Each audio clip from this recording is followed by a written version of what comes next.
Salah satu aplikasi untuk bisa rektifikasi atau registrasi ini yang akan kita gunakan pertama kali itu ialah menggunakan software Global Mapper. Nah, bagaimana caranya?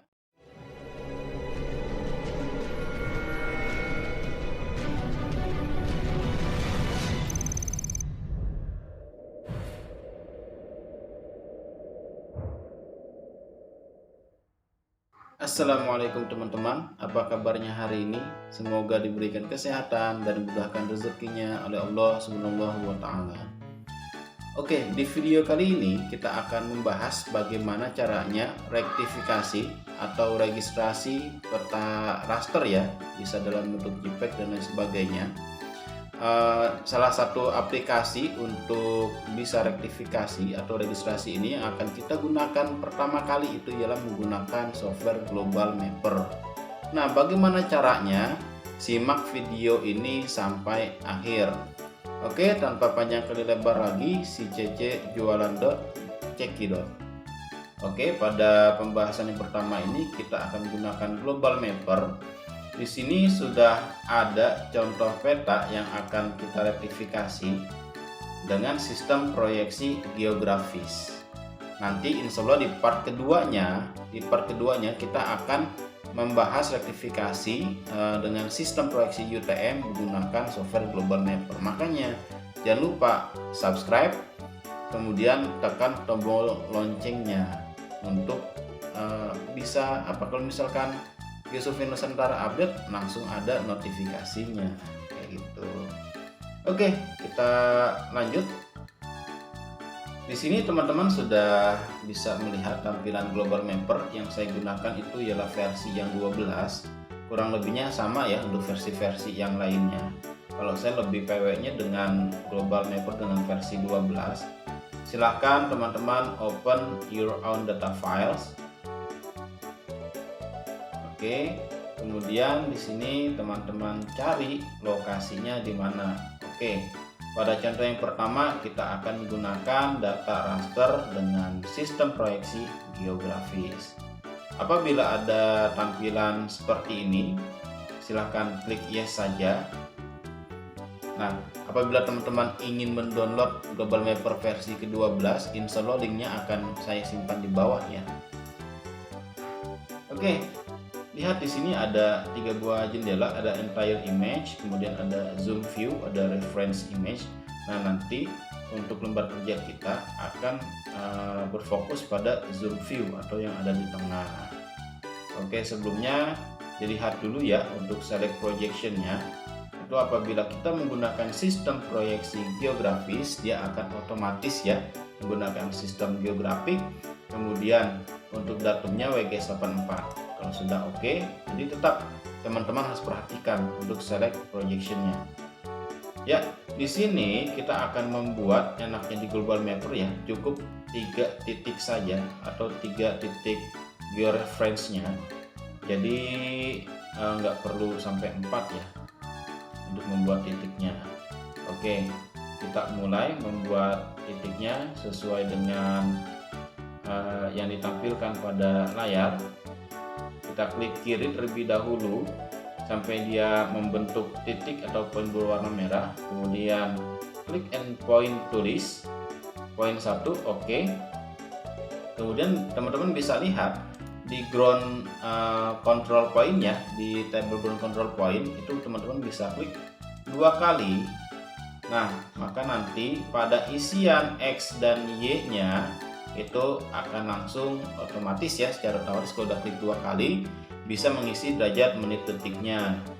Oke, sekarang kita isi untuk E-nya atau IS-nya atau X-nya atau bujur timurnya 116 derajat 48 menit 0 detik E. Kemudian untuk Y-nya atau northing-nya itu 1 derajat 10 menit 40 detik. Nah, ingat N dan S. Nah, kalau misalkan N berarti lintang utara, kalau S lintang selatan. Teman-teman harus fokus ya di sini, jangan sampai salah menuliskan S dan N. Kalau sudah diupdate, maka akan berubah nih ground control point-nya gitu kan, atributnya akan berubah sesuai dengan isian yang tadi telah diisi. Oke, selanjutnya kita membuat poin yang kedua.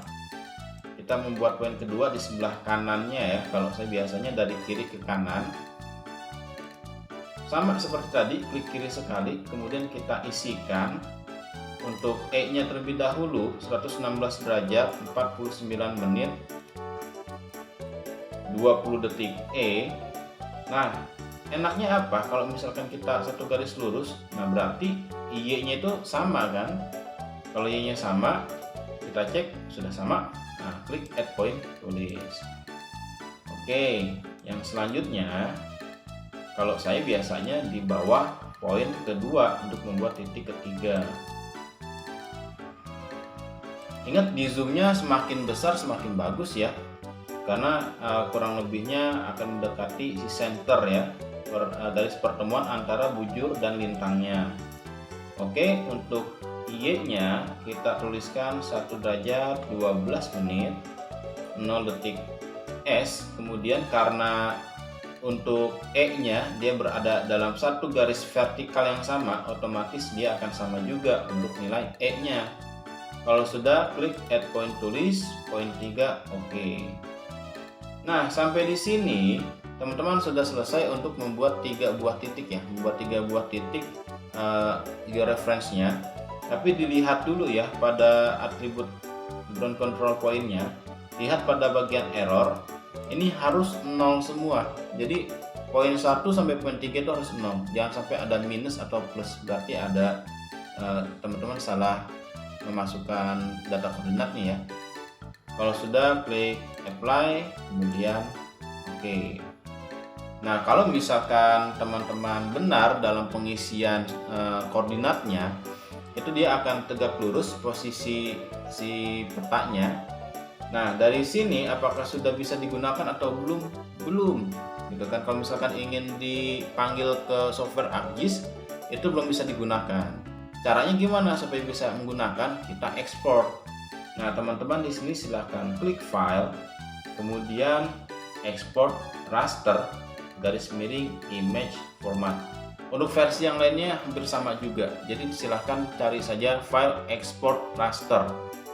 Nah, untuk select export formatnya silahkan teman-teman pilih yang geotiff, kemudian klik OK. Saran saya untuk file tipenya, kalau saya biasa menggunakan 24 bit RGB ya, supaya tidak begitu pecah sih, itu kalau menurut versi saya ya. Tapi kalau misalkan teman-teman yang lain mempunyai file tipe sendiri gitu kan, itu bisa banget, silahkan berikan komentarnya atau masukannya di kolom komentar. Kalau sudah, klik OK. Nah, di sini silahkan teman-teman simpan geotiffnya di mana. Kalau saya simpannya di folder rektifikasi, kemudian saya buat namanya dengan nama geografis, kemudian klik save. Maka proses untuk exporting geotiff itu akan mulai sampai 100%. Nah, di sini sudah selesai. Jadi bisa kita cek tadi namanya geografis, format untuk filenya itu geotiff.